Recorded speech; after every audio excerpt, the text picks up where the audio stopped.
2015. Present with us today is, to my right, Senator Frank B. Uggan, and to his right, Senator Narissa B. Underwood. To my left is Senator Anthony Ada. To his left is Senator Mary Torres, and to the far left is Senator Tina Muña Barnes. Thank you very much for joining us today. We're going to change the order of the bills to be heard this morning, different from the notices that were sent out, but we're still going to hear all the bills. So the first bill that we would hear will be bill number 181-33, relative to the waiver of fees for spouse and legal guardians of 100% disabled veterans and for Gold Star widows and widowers and parents. We will then take on three. That will be followed by four land-related bills: Bill number 131, Bill number 170, Bill number 180, and Bill number 179. Notice of this public hearing was provided to senators, stakeholders, and the local media, and a 5-day notice was sent out on September 17, 2015, and a 48-hour notice was provided on September 21, 2015 to senators, stakeholders, and the local media, and was also published in the Guam Daily Post, thus meeting the requirements of the open government law. This public hearing is also being broadcast on local television. The committee will continue to receive written testimony until 5 p.m. on Thursday, October 1st. Please address testimonies to Senator Tom Ada, Chairperson, Committee on Transportation, Infrastructure, Lands, Border Protection, Veterans Affairs, and Procurement. We'll go ahead and we'll start the public hearing now. We have first bill that we would hear is bill number 181-33, which was introduced by myself. I'm going to call for the only person that has signed up to testify is Mr. Martin Manglotnia, the Veterans Affairs Administrator. So, Mr. Manglotnia, if you please step forward. I do want to point out, and I want to thank Mr. Manglotnia that he brought to my attention that this particular issue that's addressed in Bill number 181-33 was actually already passed in December of 2012 under Public Law 2040 with Public Law 31-240, which was introduced by myself. So, but at any rate, I think Mr. Manglotnia is going to bring up some additional good points, certainly worth considering. And so, Mr. Manglotnia, if you please go ahead and present your testimony. Good afternoon, Chairman and distinguished senators. I'd just like to add on this particular bill. Bill 181-33 is already been enacted back in 2012 and 2013, but I want to amend Bill 181-33 to include those individuals that receive the Distinguished Service Cross, Silver Star, Bronze Star with Valor, and also Purple Heart. Those are addressed on Public Law 31-240, but it's never been waived, the fees. It seems to me that the veteran that deserves to have it waived is overlooked. In other words, the parents and the Gold Star widows have their driver's license and plates being waived, but not the individual veteran that has an injury in combat. So I coordinate with the director of DMV, and we're trying to find ways how to waive and inform it until the language is changed. Then they could proceed with making the plates.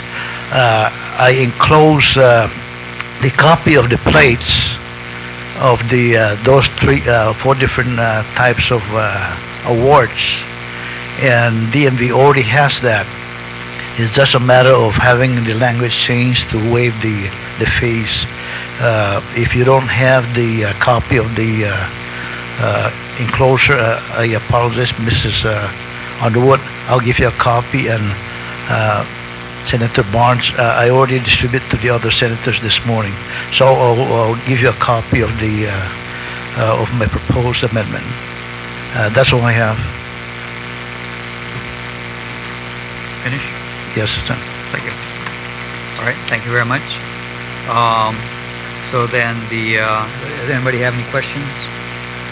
Provided up here are basically the models of the license plate that Mr. Muña is proposing. This here shows the Distinguished Service Cross. Can you stop that? Okay, so this is the Purple Heart. This is the Bronze Star, and this is awarded to soldiers who are actually engaged in in combat. Okay. Yes, most affirmative. And then the next one, this is the Distinguished Service Cross, which is the second to the highest award in the nation, correct? Yes, Senator. Okay. And then the next one is the Silver Star, which is the third highest in the nation.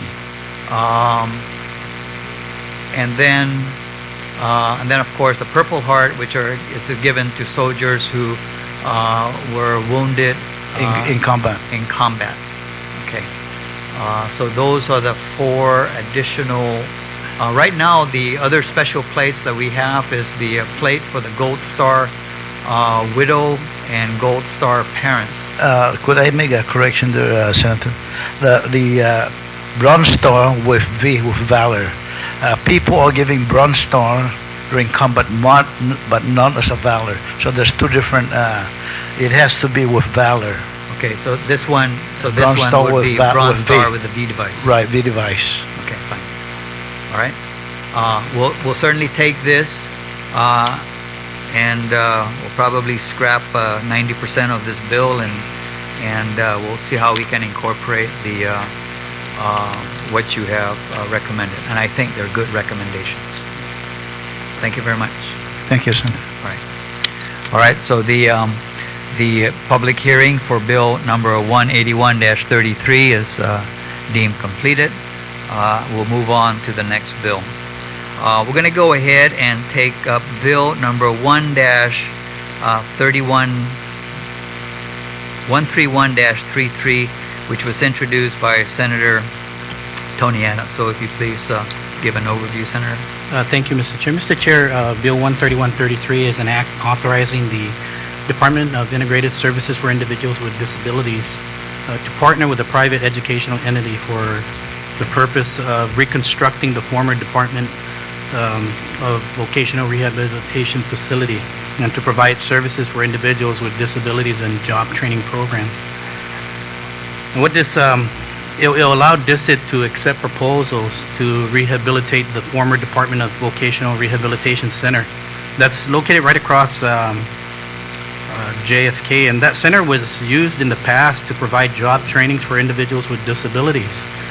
And for the past probably 25 years now that the facilities there have been abandoned, and now they're dilapidated in condition, and hopefully that we'll be able to get DISIT to partner up with a private entity to bring that back to its former glory, and so that we'll be able to get those individuals with disabilities some type of service learning and training, so that they'll be able to go out and be productive citizens in the economy and be able to seek jobs and get the training that they need for it. Thank you, Mr. Chair. Thank you. I'd like to go ahead and call up then Mr. Ben Servino, who has signed up.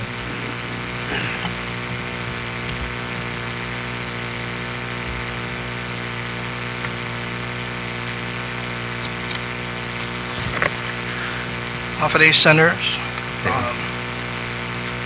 Buenas and half a day. the members of the Committee on Transportation, Infrastructure, Lands, Border Protection, Veterans Affairs, and Procurement. For the record, my name is Ben Servino. I currently serve as the Director for the Department of Integrated Services for Individuals with Disabilities. I'm submitting this written testimony in support of Bill 131-33, which is intended to provide DISIT with the authority to leverage the use of the property across from JFK High School, which is under the administrative jurisdiction and control of DISIT, and to accept proposals and contracts with a private partner to design and construct a facility on that property to meet the needs of our department and the needs of the private partner. DISIT has been leasing private office space here in Hagåtña to house our program operations for the last 15 years. And the annual savings of $364,344 that could be realized from the existing lease could be reallocated towards the development of new programs, hiring additional staff, and paying for the utilities and maintenance costs at the new facility once it is constructed. Establishing a public-private partnership would foster greater community integration and assist our clients to better compete for higher-paying jobs. And clients from our VR program could also be trained and hired to maintain and provide the custodial services at the proposed facility. Students from JFK High School could greatly benefit by providing service learning hours and serving as mentors or peer trainers for our clients at the new facility. The newly constructed facility could also serve as a transportation hub for JRTA, whereby passengers could be dropped off to receive vocational rehab and support services from our agency, and the one-call, one-click dispatch center could be housed in the same facility. DISIT's property across from JFK High School has served as a landmark for the disability movement on Guam, where individuals with severe and profound disabilities would receive hands-on skills training and part-time and full-time employment opportunities. Unfortunately, due to the termination of program services provided by Goodwill Industries Incorporated, the facility had not been maintained or utilized for over 15 years. It has been an eyesore in our community for all these years, and health and safety concerns have been raised. With the assistance of the Governor's Office and the Department of Public Works, an invitation to bid solicitation announcement had been advertised in the newspaper last month for the demolition, the removal, and disposal of debris and materials at the site, and a contract has already been awarded. Hopefully in the next couple of months, the project should be completed. To further enhance the intent of Bill number 131-33 Core, I recommend that, number one, the title, an act authorizing DISIT to partner with a private educational entity, be expanded to include private investors or developers. On Section 1, Lines 6 and 7, a correction should be made to Lot 51. I'm sorry, hold on. Yes, go ahead. I'll take it slowly, sorry. Okay, fine, go ahead. So, on Section 1, Lines 6 and 7, a correction should be made to Lot 5138-2, R2, Mu-1, in the municipality of Tumuni, and it should actually read and be changed to DISIT has an administrative jurisdiction and control of lot number 5138-2, R3, Mu-1-2, and lot number 5138-2, R3, Mu-1-R2, municipality of Dedido. And I attached an exhibit to this testimony to show you the actual lot numbers that was provided by Department of Land Management. Okay, on Section 2, are you still with me?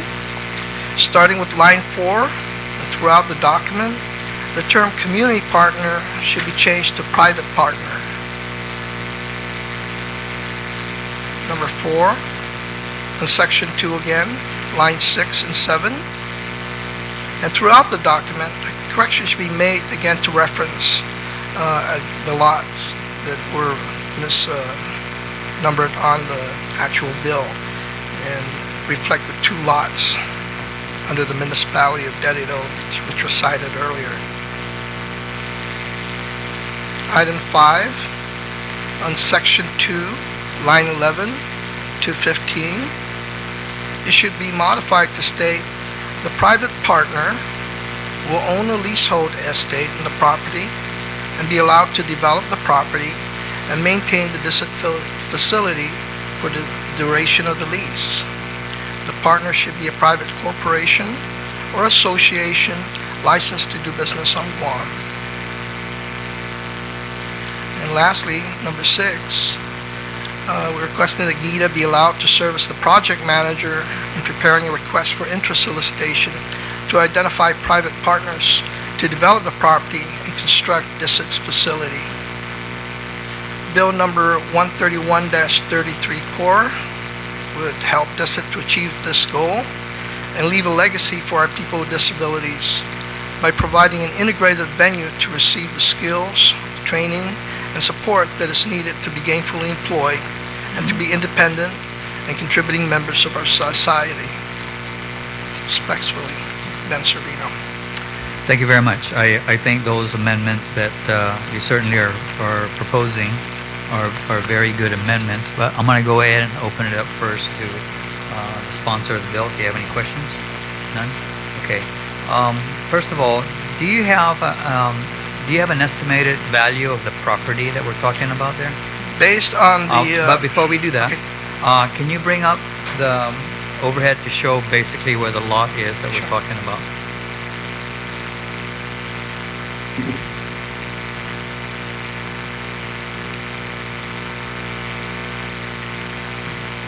Okay, so that area that's across, so you'll see to the upper left. That's correct. I don't have my Pointer. laser. To the upper, on the other side of the street, so the line that's going north-south, that's actually Route 1. To the left, yeah, use your pointer there. That's where JFK High School is. And then across the street from it are those 3 separate lots. So lot 5138-2-R1-new-1-R2, that's the one lot that DISIT is asking for? Well, actually, the property encompasses the 2 lots. Well, yeah, right. So the administrative transfer that was made back in 2006, the lots that were transferred was the 1-R2 closest to Route 1. That's correct. And the one on the bottom left corner. That's correct. Which is the -1-2. That's correct. Right. And that's the -1-2 lot is the area where the current facility is. Down there in the screen actually shows an aerial photograph of the area. So the green space, the big green space, that's the -1-R2. The space to the bottom left is -1-2. That's where the existing facilities are, and I think that's the one that currently has a contract, you said, to be demolished. That's correct. Yes. Now, do you have an estimated value for those 2 lots? Based on what I received from Department of Revenue and Tax, because they did a recent land assessment, property assessment from all government and private properties, I believe it was $5.9 million. And you're correct. But so I'm just a little, given the fact that that's the appraised value, if we were going to go, I guess, I know that Chamorro Land Trust is looking at minimum rent on their properties, a minimum of 9% of the appraised value. So let's just round it off for purposes of quick math. If we just use 10% as a minimum rent for the how much rental would be reasonable. So we're talking about two lots there that have an assessed value of about $5 million. So, in essence, if we were going to rent that out if the government was going to rent that out to someone, then a reasonable rent to start with might be about $500,000 a year, right? But the payment that the private partner, as being suggested in the bill, will basically, in lieu of, giving cash, will be to provide DISIT with basically free rental on space. Right now, you're paying, about $300,000? That's correct, roughly. So you're going to move into a facility that now has a value of $500,000. So I just kind of have some concerns about that. Hopefully, the building that's constructed by the private partner would, again, be based on that amount too. Now, this is going to be for a period not to exceed 40 years. So obviously, it's beyond 5 years. Now, we do have a law that requires that any contracts beyond 5 years will have to come down to the legislature for final approval. That's right. I'm aware of that. And you're aware of that understanding. Okay. Now, has there been any discussion with GIDA about them partnering with DISIT so that they will basically take on the role of, property developer / property manager? Has there been any discussion to that effect? Yes. In fact, in number 6 of my recommendation, I again alluded to the fact that we'd like to allow GIDA to work as the project manager, and we've been trying to communicate with them. We've been working with them on this to identify prospective developers to, again, maximize and get the highest best use of that property. Right. But I think what I was getting at was, has there been any ongoing discussion so that there's an understanding of what is the expectation of GIDA? Are they going to use their resources to go out there and do whatever surveying is necessary, do whatever preliminaries are needed prior to develop the solicitation, and do whatever is necessary to get basically a private partner to come in and provide a win-win arrangement? Has there been any of that going on at all? Yes, actually, I've had that discussion with them a couple of years ago, in fact. And the problem was they do charge a fee. They can't do this for free. Sure. And unfortunately, I do not have that type of funding in my existing budget to pay those capital improvement costs or contractual costs. So, I'm hoping that we could go back and renegotiate and see how we can decrease that amount. Because I think the amount that they first quoted me was something like $50,000. Sure. And that's, I understand that part, but this is not the first time that GIDA has been asked to be a property developer / manager, right?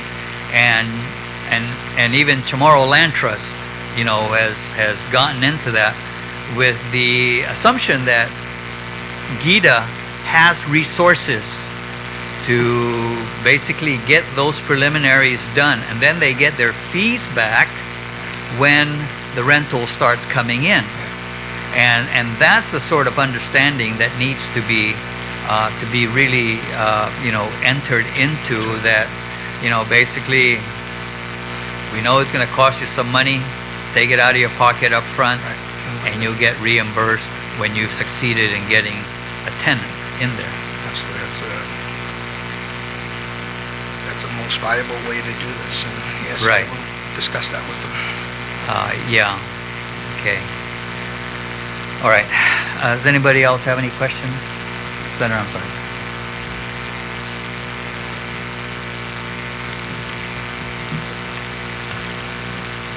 Mr. Servino, in looking at this proposed bill,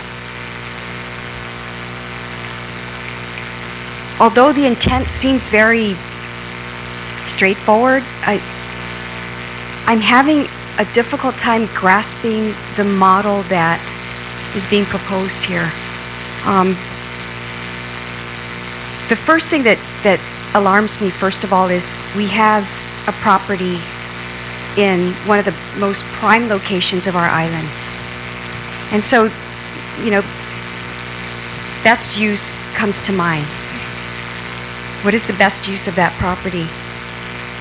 And we're now proposing to leverage what is a property that has a value of $5.9 million for a period of upwards of 40 years, right?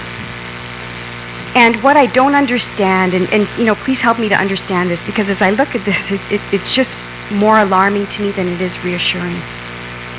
And what concerns me is it's DICIT's intention to partner with a private partner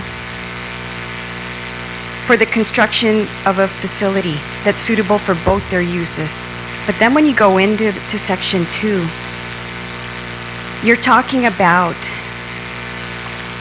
a private partner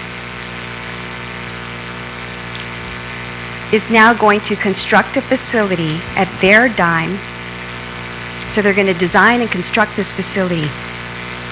And then they're going to further provide the educational, vocational, apprenticeship, job skills, and any other employment-related training. So they are going to own they're going to fund the construction and the design, and then they're going to operate all of these things, the education and the training, on the facility, according to this. And what concerns me is if you just look at the first word, leverage, and then you look at this person now essentially is carrying the ball. They put resources into it, and then they're going to develop it. So my question to you is, where does DICIT come into this, and where is it advantageous to you? Because at some point, I imagine there's going to be a huge investment into rehabbing that facility. It is in deplorable condition right now. So there's going to be a big amount to rehab that. And then there's going to be quite a sophisticated operation to get everything in there needed to train these people. And I imagine when there's training, there's also equipment involved. There's staff involved. There's, everything associated with operations. So where in this equation is there a gain for DICIT other than because someone's paying for it? So that's the part that I'm trying to understand. Okay. Where does that work in here? Okay, let me clarify. In my testimony, page 2, on my recommendation number 5, I actually deleted that statement about the requirement for them to provide the training, the employment training, and I just stated it should be modified to state that the private partner will own a leasehold estate and be allowed to develop the property and maintain the DICIT facility for the duration of the lease. And I also included that the private partner should be a corporation or an association licensed to do business in Guam. The other sections that were originally there, I was recommending that be deleted. So just for clarification, that wouldn't be their responsibility. And the second point I want to make is that the building would be demolished, actually. So the partner wouldn't be responsible for demolishing the building. It would be actually constructing the building.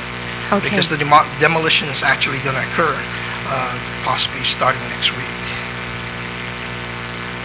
Okay, that doesn't help me. What I'm trying to understand is you're getting somebody to come in to now develop that property. And the use of that property, according to this bill, is for them to provide these services for DICIT.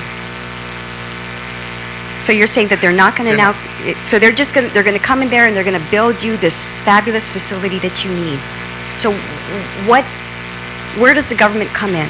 Because now you're leveraging the property. So you're leveraging the property, you're going to use the property. What is the payback? The payback is we would have a home of our own where we wouldn't be leasing any more private, office space.